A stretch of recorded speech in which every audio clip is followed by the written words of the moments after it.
I do like, I like to think I'm confident and have something to offer. And for me, like I said before, the biggest fear is, will they even consider me once they know I'm blind? And so when you're here, everyone knows that already, and I guess that doesn't guarantee they'll give me any more chance, but it does mean that we're all putting that aside. And it's not about blindness, it's not about overcoming the blindness here. It's about, are you a good candidate for the job? And allowing the employers and us to prove that we have these skills and we aren't defined by like our eyesight or limitations. It's what we can offer. I've been job seeking since 2010, since I graduated. To be able to show the employer that you do have skills and that you could be an asset to the company is always,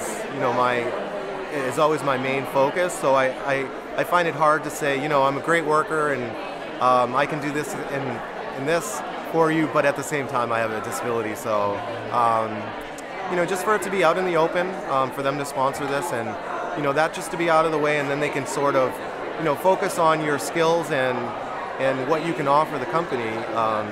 Really helps. 3 candidates that I interviewed today, I have a feeling that they will all at least get that telephone interview, and then that's when I tell them they need to sell themselves. I'll open the door, but only a partial way, and then they need to really sell themselves to why they're qualified for that role going forward. There's speech software that basically reads anything that one who can see would read it out loud. There's other software like Zoom Text. On layman terms, it's basically anything that one will see, that the arrow and the mouse will make it bigger.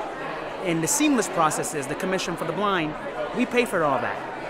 We do that not just to entice organizations to hire people who are legally blind, but we do that because we have the funding. The state is a model employer, so we hire people, and that's why we practice what we preach. We brought in individuals in our mutual funds area that have come from this fair before, and very excitingly, they've done very well with very limited accommodation. And I think that's what scares the managers so much, is that, oh my God, we're gonna have to treat them special, we're gonna have to do all this. But even the technology has changed so much in the past few years that the accommodations are limited.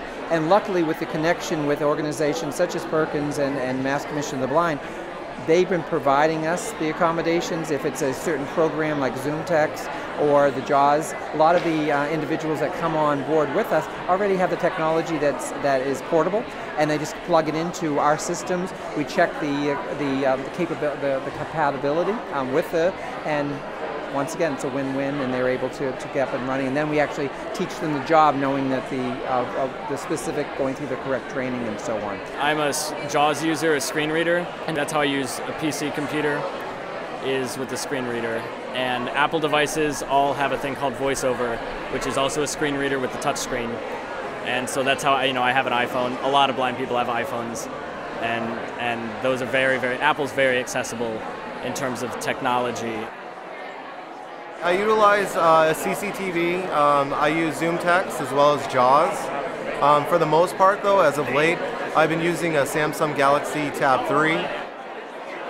I was asking her the questions, can you do this? And she goes, why don't you tell me what you need to be done, and I will tell you when I can complete it. Not even can I do it. So that's the excitement.